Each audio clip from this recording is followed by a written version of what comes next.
4-year-old Chandra cried about the injustice of it all.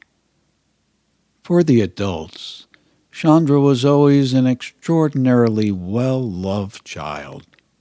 But on this day, she had been banned from her playgroup for the rest of the week. It seems that her response to a little boy with peanut butter and jam all over his face was to grab the boy by the back of the neck and go after him with a wet rag. "You're hurting me," sobbed the little boy, who was very sensitive to being touched. "Hold still," yelled Chandra. The adults ran quickly to save the boy, and they took Chandra out of the group. "I was helping," sobbed Chandra, who was doing what any responsible parent would have done. Chandra viewed her life as being very large and did not always figure the nuanced ramifications of her actions. This is what made her so great, but nearly got her into trouble on many occasions. Now, the boy in this scene was called Joe. He was a fragile child with allergies who needed his life arranged in certain ways.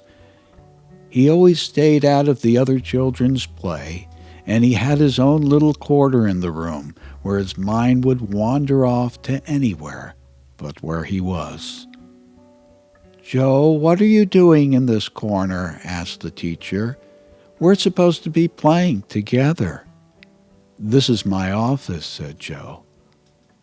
Joe lived life in a narrow path, as not to stray, and by most standards he did well with his life focused and narrow.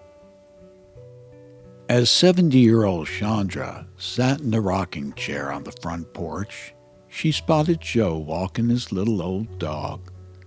"Good morning, Joe. Good morning, doggy." "And how are you this fine morning, Chandra?"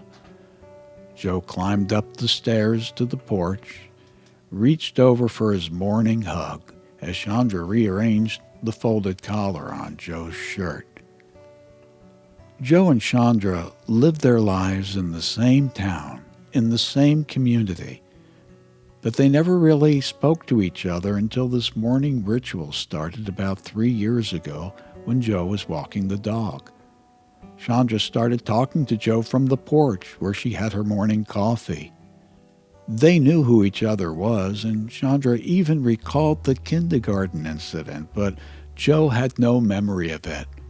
Chandra apologized anyway.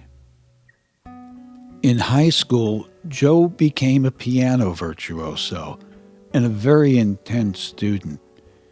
He never interacted with Chandra's social world. Chandra remembered smiling at him, hoping for a response. She likes to know everyone.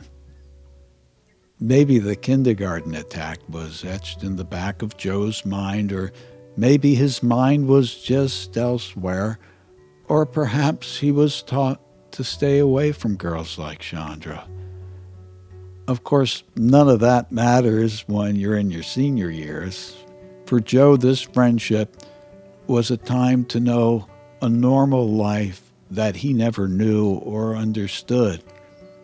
Chandra loved people, and for her, this was an opportunity to spend time with one that got away from her world.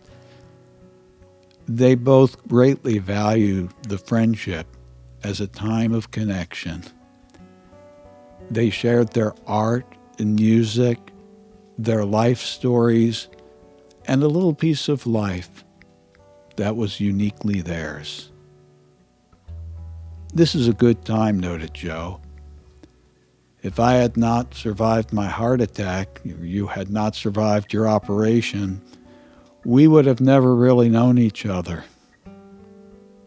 I'm very thankful for this time." Chandra noted timing is everything. It seems like now there's more balance in life. Whatever mistakes I have made in my life, Lord knows, all I ever wanted to do was to bring good into this world. You certainly have, Chandra, replied Joe.